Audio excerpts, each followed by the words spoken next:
Muy buenas y bendecidas noches, señores. Bienvenidos, Señor. Gracias de verdad por tu infinito amor, por tu misericordia, por tu bondad, porque nos permites estar aquí presentes a tus pies, Señor, cumpliendo con el propósito para el cual fuimos llamados. Señor, bendícenos, Señor, bendice a todos nuestros escuchas, a todos los que han de venir, a todos los que están pendientes, Señor, que sea tu bendición sobre ellos, que resplandezca la luz de tu rostro sobre de ellos, pero sobre todo, Señor, que hoy que escuchamos tu palabra, sea de bendición y edificación para cada uno de nosotros. Bendito y alabado seas por siempre y para siempre. Amén. Muy buenas noches, señores, bienvenidos. Ya estamos de nueva cuenta en línea, un poquito más temprano de lo normal. Hoy sí rompí récord, quién sabe qué me pasó. Y eso que tuve un día tremendo y el de mañana va a estar peor. Pero aquí estamos, como dice el Señor, Él nos da fuerzas para todo. ¿Qué leímos ayer? Ayer leímos el libro de Ruth completito, los 4 capítulos que lo conforman. ¿Qué vimos en eso, en ese libro? Ok, en el primer capítulo del libro de Ruth, vemos que es la historia de una familia de Judá que por el hambre que había en Israel se fueron a Moab. Ajá, no era raro que hubieran hambre en Israel por toda la desobediencia e idolatría que había ahí, ¿no? El matrimonio que se fue con una mujer llamada Noemí, su nombre significa placentera. Ajá, dice la palabra que ella era la madre de dos hijos, uno llamado Malón y el otro llamado Kelión. Por increíble que parezca, el libro de Malón, perdón, el nombre de Malón significa enfermizo en hebreo y el nombre de Kelión significa lánguido. ¿Qué es lánguido? Es de esos flacuchitos sin fuerzas, ¿no? Que parece que en cada movimiento se van a quebrar. También la palabra nos señala que cada uno de sus hijos se casó con una mujer moabita, un habitante de Moab. Ajá, narra la palabra que tanto el esposo de Noemí como sus dos hijos murieron a los 10 años de estar ahí, murieron y dejaron solas a 3 viudas, solas y pobres porque no tenían posesiones. ¿Cómo se llamaban estas viudas? Bueno, ya vimos que la matriarca, por decirlo, era Noemí y las nueras se llamaban Orfa y Ruth. Ajá. ¿Cómo se llama? Cuando ya se quedaron solas, Noemí decidió regresar a su tierra, que era Belén Efrata. De hecho, por si no lo sabían, Efrata es uno de los nombres antiguos de Belén, que a la vez significa fecundidad, o sea, fecundos. Ajá. Noemí despidió a sus dos nueras y les dijo que se fueran a casa de sus padres. Orfa, por supuesto, eligió el camino fácil y sí se regresó con sus papás, pues a vivir con su papá para que él la mantuviera.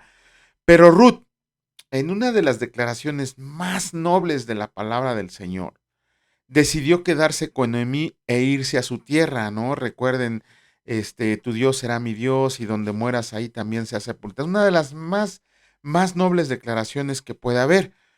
Total que Noemí y Ruth llegaron a Belén y toda la gente se conmovió por el infortunio que había pasado Noemí. De hecho, cuando llegó a Belén, Noemí pidió que por favor ya no se le llamara Noemí, que les decía que significa placentera, sino que de ahí en adelante le llamaran Mara, que significa amargura. Ajá. Uno de los detalles que tenemos que tener en cuenta que cuando llegaron a Belén, tanto como Noemí con Ruth, era el tiempo de la siega de la cebada. Ya en el capítulo 2, el propósito del Señor se puso en marcha. ¿Por qué? Porque Ruth sabía que tenía que conseguir comida no solo para ella, sino también para su suegra. Y dice que fue a espigar a un campo de cebada. Sin querer cayó en un campo en el cual su dueño se llamaba Booz. Ajá. Eh, Cuando Noemí empezó a recoger todo eso, cuando Ruth empezó a recoger todas las espigas que iban dejando, recuerden que en Levítico ya se había nombrado a los de Israel que no recogieran todas las espigas, sino que dejaran algunos para los pobres, para las viudas y para los huérfanos y para los extranjeros. De esa manera mostraban misericordia a todas esas personas. Ajá. Cuando Ruth regresó con su suegra Noemí, le platicó a dónde había estado espigando y Noemí se dio cuenta que era un pariente rico de su difunto marido. Ajá. Cuando Noemí estaba espigando la cebada en el campo de Boz, Boz la vio y preguntó que quién era. Le dijeron que era Ruth, aquella que había venido con Noemí, que había seguido a Noemí. Entonces, Boz dio la orden que la dejaran espigar en su campo y que no la molestaran, pero que también que conforme a la misericordia que había hecho con Noemí, le pidió a esta Ruth que siguiera espigando en su campo, que no se fuera a ningún otro lado. También les ordenó a sus criados que dejaran espigas de cebada en el camino donde iba espigando Ruth. Desde ahí se mostraba la misericordia de Dios que había tenido con Ruth. Pero recuerden, estamos bajo el propósito de Dios. También Boaz le ordenó a sus criados que la dejaran que comiera y bebiera con todos aquellos que estaban trabajando en el campo. Ya en el capítulo 3, Noemí se dio cuenta que Boaz podía redimir a Ruth por medio del matrimonio de levirato. ¿Se acuerdan lo que es el matrimonio de levirato? Lo leímos 2 veces ¿cómo se llama? La ley de Moisés, ¡ay, se me acaba! El Pentateuco. Ajá, lo leímos 2 veces, que era que cuando un varón se moría, era obligación del hermano o del pariente más cercano casarse con la viuda para darle un hijo y que no se perdiera el nombre de esa familia. Ajá, Noemí se dio cuenta de eso empezó a instruir a Ruth para que supiera cuál era la manera de poder acercarse a vos y que éste la redimiera. Noemí, obviamente sumisa y obediente, le dijo que sí y empezó a hacer un plan, no un plan, empezó a hacer lo que le había hecho Noemí, que conforme a la tradición judía enseñaba que Ruth, cuando vos estuvieras solo en el campo y estuviera acostado, Ruth se tenía que acostar a sus pies en una esquina del borde de su capa. Eso significaba que esa mujer deseaba que aquel bajo el cual se cobijara, que la redimiera. En este caso, Ruth quería que Boaz la redimiera. Cuando Boaz se despertó y vio que Ruth estaba acostada a sus pies en la esquina del borde de su capa, comprendió el gesto y le dijo que él podía redimirla. El problema era que había un pariente aún más cercano que vos, ¿cómo se llama? Y que él tenía el derecho de ser el primero que lo redimiera. Ajá. Pero eso no detuvo a vos y le dijo a Ruth que él resolvería el asunto inmediatamente a la mañana siguiente. Todavía vemos que Boaz le prepara 6 cefas de cebada para que se los llevara a casa con su suegra Noemí. Ya en el capítulo 4, Boaz se paró a la puerta de la entrada del pueblo para resolver el asunto con el pariente y dice la palabra que llamó a 10 testigos. Ajá. Cuando al pariente le dijeron que Noemí vendía las tierras que había dejado su esposo y que si era deseo de él redimir, este pariente dijo que sí. Sin embargo, cuando Boaz le mencionó que también se tenía que casar con Ruth, este pariente le dijo a Boaz que no podía hacerlo porque entonces iba a descuidar la heredad de sus hijos. Por lo tanto, le dijo a este Boaz que fuera él quien redimiera. Boaz inmediatamente se dirigió a los testigos y les dijo que ese pariente le estaba dando el derecho para redimir no solo a Noemí, sino también a Ruth. De hecho, recuerdan que había una ceremonia medio extraña cuando pasaba eso, que cuando la viuda de un hermano le pedía a su hermano que lo redimiera y éste no quería, se tenía que quitar el zapato y escupirle en la cara. Pero como nada más estaba Boaz y el pariente no quería escenas, él mismo se quitó el zapato y se lo dio a este Boaz en señal de que le estaba dando el derecho de redimir a Ruth. Ok, y Boaz aprovechó ese momento para decir que él sería el que compraría las tierras de Noemí, aparte de que se iba a casar con Ruth para que el nombre de esa familia no se perdiera. A grandes rasgos eso es lo que leemos en el libro de Ruth. Sin embargo, ¿cuál es el aprendizaje que tenemos que ver? Principalmente, el propósito de Dios que provee todo en los personajes para que la línea del Mesías siguiera continuando, para que continuara la línea del Mesías, para que la redención del creyente pudiera ser hecha. Ajá, tenemos que aprender que la lealtad y obediencia de Ruth debe de ser un sinónimo de lo que debemos hacer cuando el Señor nos comisiona para algo, que eso lo vamos a aprender en el libro de Samuel, que hoy lo iniciamos. Ajá, ¿por qué? Porque Ruth pudo haberse regresado a su casa con sus parientes, Ruth pudo ir buscar un nuevo marido, sin embargo, esa lealtad, ese compromiso, ese cariño que sentía por su suegra, la hizo ser leal no solamente a su suegra, porque también Ruth decidió seguir la fe judía, decidió convertirse de manera consciente al Dios único y verdadero, que eso es lo que tenemos que hacer nosotros, ¿no? Que cuando se nos presenta el primer problema, ahí andamos viendo qué hacer, cuando tenemos que empezar a comprender que nosotros dependemos y que confiamos en Dios siempre, en cualquier situación. La remisión de voz, quien consideró digna a Ruth para protegerla, es una pequeña muestra de la gran e incomparable misericordia que tiene Cristo para con nosotros. Porque si bien Ruth era digna de ser redimida, ¿quién de nosotros era digno para que Jesucristo muriera por nosotros? ¿Quién de nosotros puede levantar la mano y decir, yo era digno para que el Señor Jesús me redimiera? Ninguno de nosotros éramos dignos, y sin embargo el Señor Jesús, por su inmenso amor, sacrificó su vida para que nosotros pudiéramos obtener la redención para Dios. Sobre todo también vemos que el propósito redentor de Dios se cumplió. ¿Por qué se cumplió? Porque Ruth pasó a ser bisabuela, adivinen de quién, de David. ¿Por qué? Porque de él desciende el Señor Jesús. Bueno, desciende desde Adán, pero la genealogía, la promesa que le fue hecha a David es que su trono permanecería para siempre y que de su línea descendería el Mesías. Si nos estamos dando cuenta, Ruth y Boz tuvieron un hijo llamado Obed, que a la vez Obed tuvo un hijo llamado Isaí, y este Isaí era el padre de David. Bueno, a final de cuentas eso es lo que vimos y aprendimos del libro de Ruth. Hoy vamos a comenzar con la lectura del libro primero de Samuel, y como es costumbre vamos a dar una pequeña introducción. Ok, libro primero de Samuel. ¿Cómo se llama en hebreo este libro?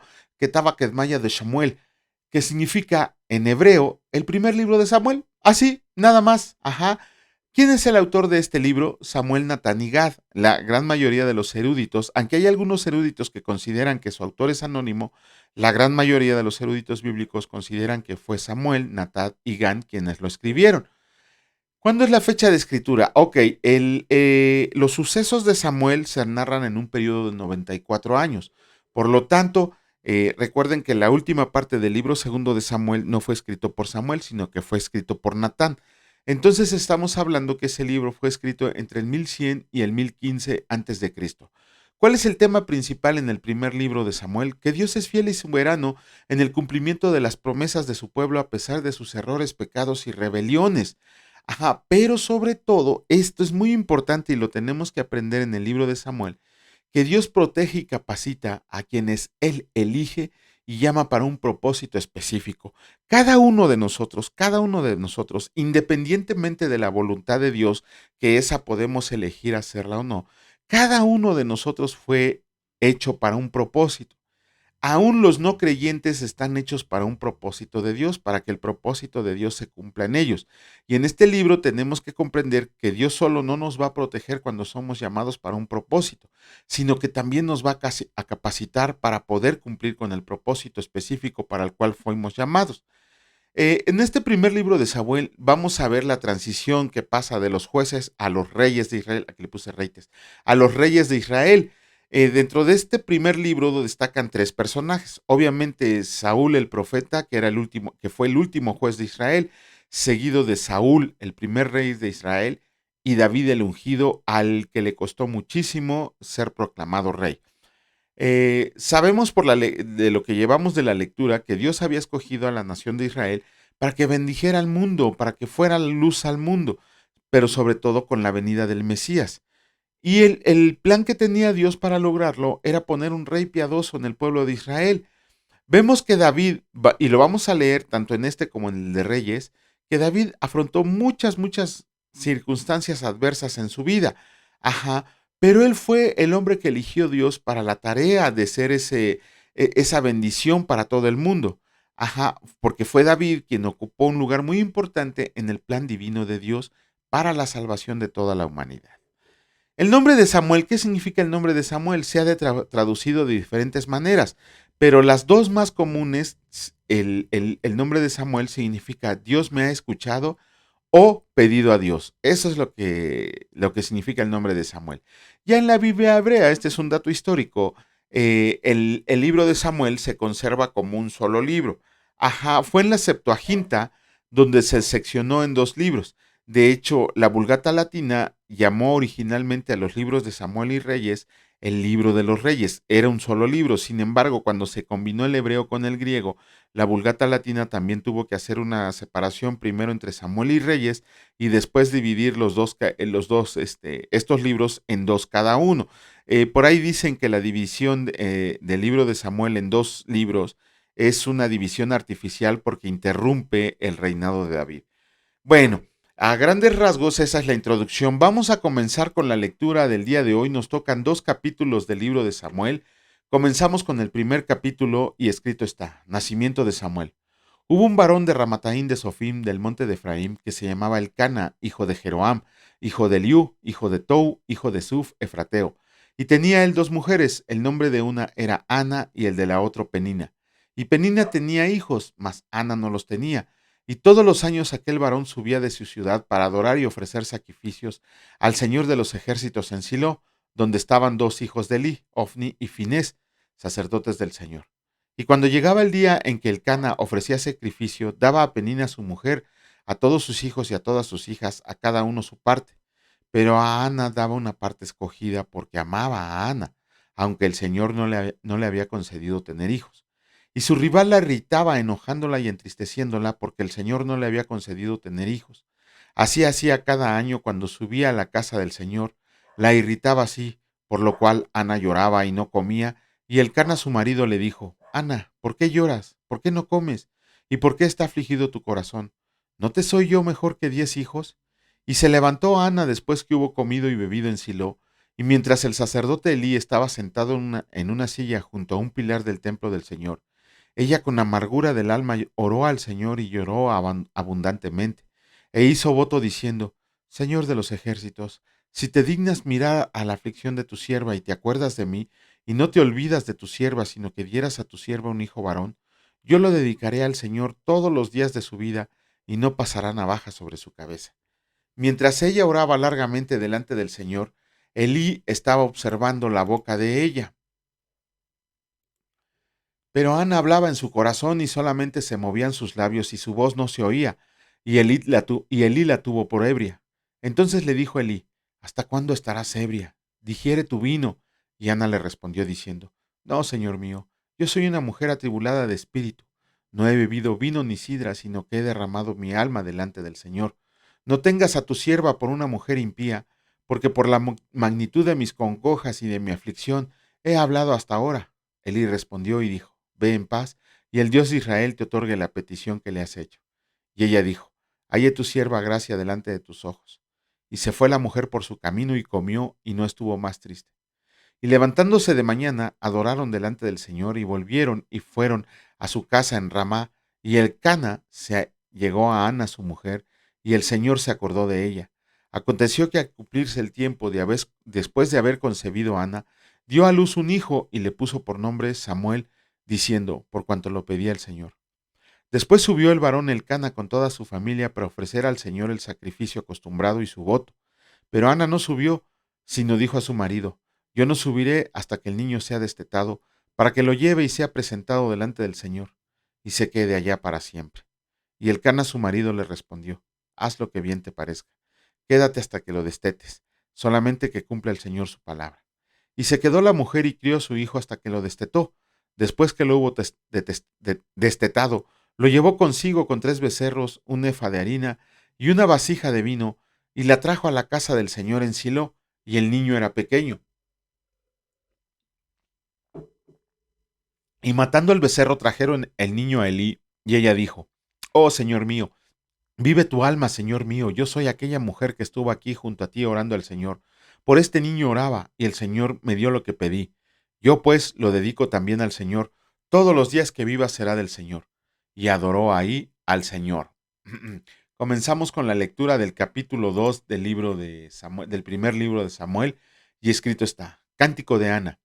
Y Ana oró y dijo: Mi corazón se regocija en el Señor, mi poder se exalta en el Señor. Mi boca se ensanchó sobre mis enemigos por cuanto me alegré en tu salvación. No hay santo como el Señor, porque no hay ninguno fuera de ti, y no hay refugio como el Dios nuestro. No multipliques palabras de grandeza y altanería, cesen las palabras arrogantes de su boca, porque el Dios de todo saber es el Señor, y a él toca el pesar de las acciones. Los arcos de los fuertes fueron quebrados, y los débiles se ciñeron de poder. Los saciados se alquilaron por pan, y los hambrientos dejaron de tener hambre. Hasta la estéril ha dado a luz a 7, y la que tenía muchos hijos languidece. El Señor mata y él da vida. Él hace descender al Seol y hace subir. El Señor empobrece y él enriquece, abate y enaltece. Él levanta del polvo al pobre y del muladar exalta al menesteroso, para hacerle sentarse con príncipes y heredar un sitio de honor. Permítame un momento, déjenme anotar este versículo porque luego ando buscando dónde. Perdón por la interrupción. Es primero Samuel 2 y el 8. Listo. Él guarda a los pies de sus santos, mas los limpios perecen en tinieblas, porque nadie será fuerte por su propia fuerza. Delante del Señor serán quebrantados sus adversarios y sobre ellos tronará desde los cielos. El Señor juzgará los confines de la tierra, dará poder a su rey y exaltará el poderío de su ungido. Y el Elcana se volvió a su casa en Ramá, y el niño ministraba al Señor delante del sacerdote Elí. El pecado de los hijos de Elí. Los hijos de Elí eran hombres impíos y no tenían conocimiento del Señor, y era costumbre de los sacerdotes con el pueblo que cuando alguno ofrecía sacrificio, venía el criado de los sacerdotes mientras se cocía la carne, trayendo en su mano un garfio de 3 dientes y lo metía en el perol, en la olla, en el caldero o en la marmita, y todo lo que sacaba el garfio el sacerdote lo tomaba para sí. De esta manera hacían con todo israelita que venía a Silo. Asimismo, antes de quemar la grosura, venía el criado del sacerdote y decía al que sacrificaba: da carne que asar para el sacerdote, porque no tomará de ti carne cocida, sino cruda. Y si el hombre le respondía: quemen la grosura primero y después toma tanto como quieras, él respondía: no, sino dámela ahora mismo, de otra manera yo la tomaré por la fuerza. Era pues muy grande delante del Señor el pecado de los jóvenes, porque los hombres menospreciaban las ofrendas del Señor. Y el joven Samuel ministraba en la presencia del Señor, vestido de un efod de lino, y le hacía a su madre una túnica pequeña, y se la traía cada año cuando subía con su marido para ofrecer el sacrificio acostumbrado. Y Elí bendijo a Elcana y a su mujer, diciendo: el Señor te dé hijos de esta mujer en lugar del que pidió al Señor, y se volvieron a su casa. Y visitó el Señor a Ana, y ella concibió y dio a luz a 3 hijos y 2 hijas. Y el joven Samuel crecía delante del Señor. Pero Elí era muy viejo y oía de todo lo que sus hijos hacían con todo Israel y cómo dormían con las mujeres que velaban a la puerta del tabernáculo de reunión. Y les dijo: ¿por qué hacen cosas semejantes? Porque yo oigo de todo este pueblo sus malos procederes. No, hijos míos, porque no es buena fama la que yo oigo, pues hacen pecar al pueblo del Señor. Si peca el hombre contra el hombre, los jueces le juzgarán. Mas si alguno peca contra el Señor, ¿quién rogará por él? Pero ellos no oyeron la voz de su padre, porque el Señor había resuelto hacerlos morir. Y el joven Samuel iba creciendo y era acepto delante de Dios y delante de los hombres. Y vino un varón de Dios a Elí y le dijo: así ha dicho el Señor: ¿no me manifesté yo claramente a la casa de tu padre cuando estaban en Egipto en casa de Faraón?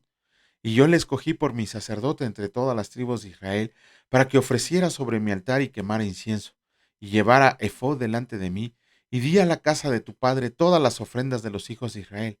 ¿Por qué han hollado mis sacrificios y mis ofrendas, que yo mandé a ofrecer en el tabernáculo, y has honrado a tus hijos más que a mí, engordándose de lo principal de todas las ofrendas de mi pueblo Israel? Por tanto, el Señor, el Dios de Israel, dice: yo había dicho que tu casa y la casa de tu padre andarían delante de mí perpetuamente. Mas ahora ha dicho el Señor: nunca yo tal haga, porque yo honraré a los que me honran, y a los que me desprecien serán tenidos en poco. He aquí, vienen días en que cortaré tu brazo y el brazo de la casa de tu padre, de modo que no haya anciano en tu casa. Verás tu casa humillada, mientras Dios colma de bienes a Israel, y en ningún tiempo habrá anciano en tu casa. El varón de los tuyos que yo no corte de mi altar será para consumir tus ojos y llenar tu alma de dolor, y todos los nacidos en tu casa morirán en la edad viril, y te será por señal esto que acontecerá a tus 2 hijos, Ofni y Fines, ambos morirán en un día.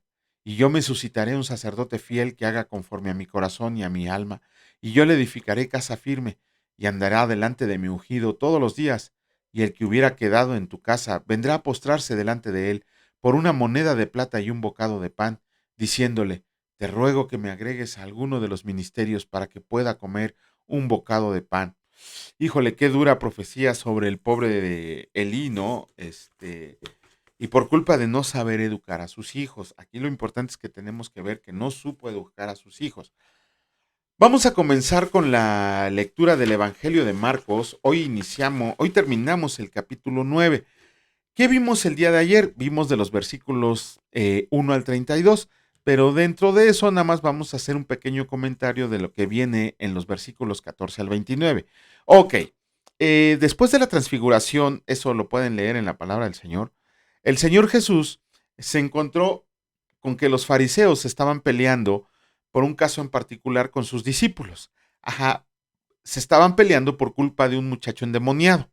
Ajá. Los fariseos acusaban a los discípulos de no poder echar fuera al demonio, aunque también ellos no lo pudieron echar fuera. Ajá. Cuando oyó eso, el Señor Jesús les reclamó a sus discípulos, los regañó. ¿Por qué?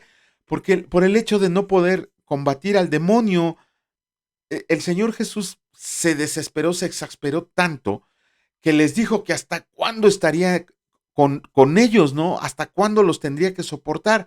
¿Por qué? El Señor Jesús, recuerdan que cuando los envió de par en par a sus 12 discípulos, les dio autoridad para echar fuera demonios, autoridad que nosotros también tenemos. Pero ¿qué creen?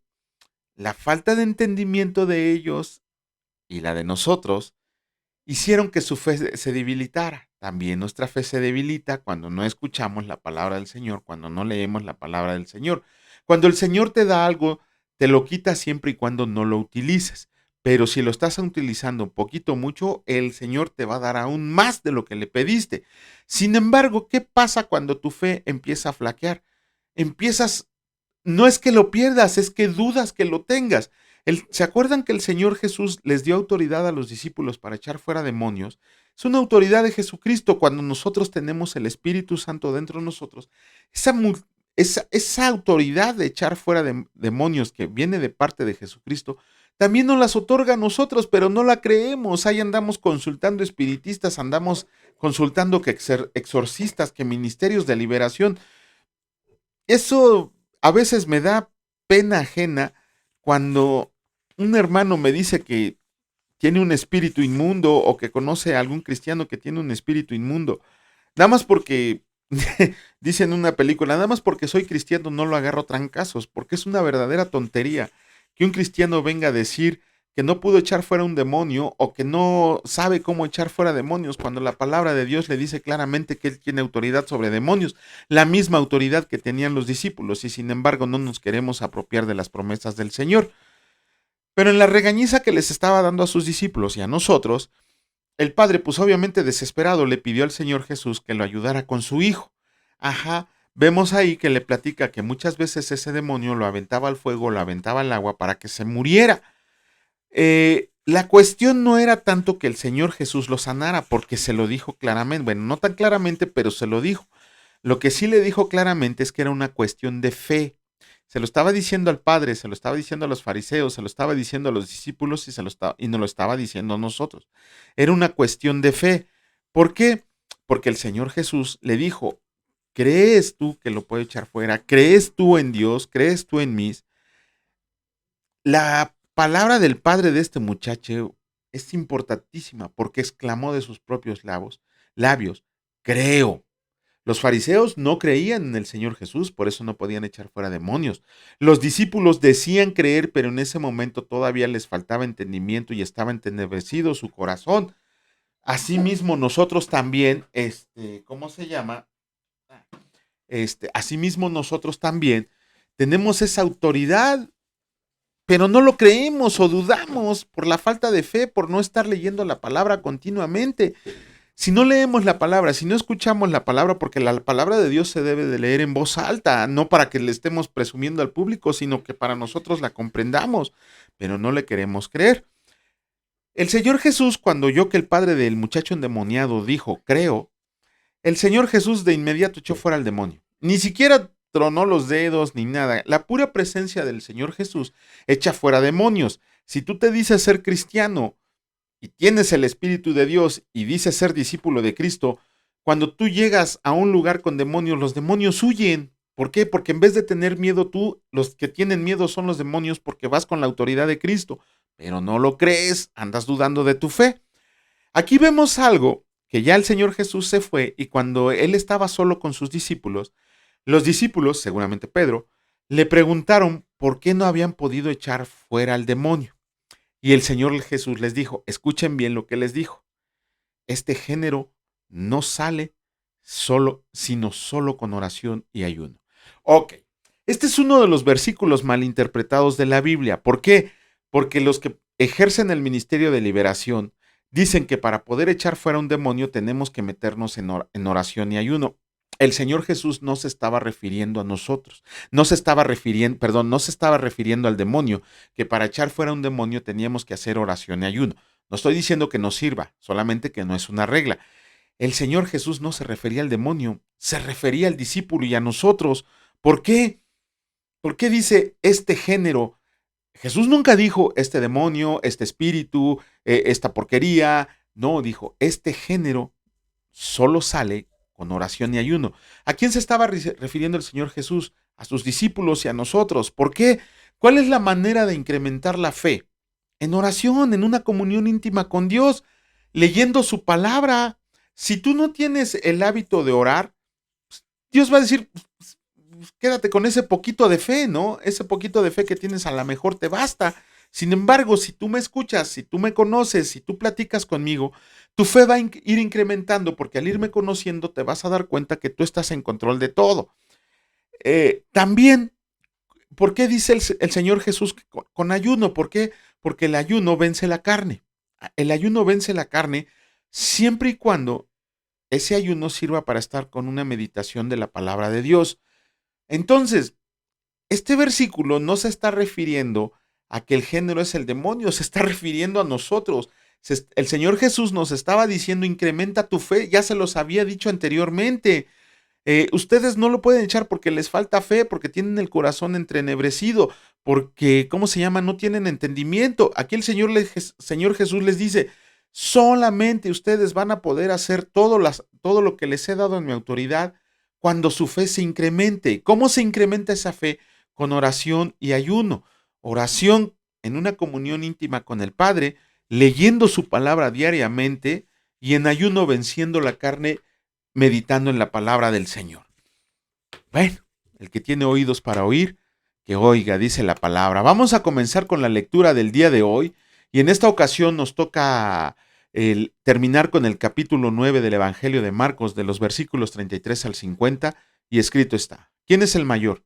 Y llegó a Capernaum y cuando estuvo en casa les preguntó, ¿qué disputaban entre ustedes en el camino? Mas ellos callaron, porque en el camino iban disputando entre sí quién había de ser el mayor. Entonces él se sentó y llamó a los 12 y les dijo, si alguno quiere ser el primero, será el postrero de todos y el servidor de todos. Y tomó a un niño y lo puso en medio de ellos, y tomándolo en sus brazos le dijo, el que reciba en mi nombre a un niño como este me recibe a mí, y el que a mí me recibe no me recibe a mí, sino al que me envió. El que no es contra nosotros, por nosotros es. Juan le respondió diciendo, Maestro, hemos visto a uno que en tu nombre echaba fuera demonios, pero él no nos sigue y se lo prohibimos, porque no nos seguía.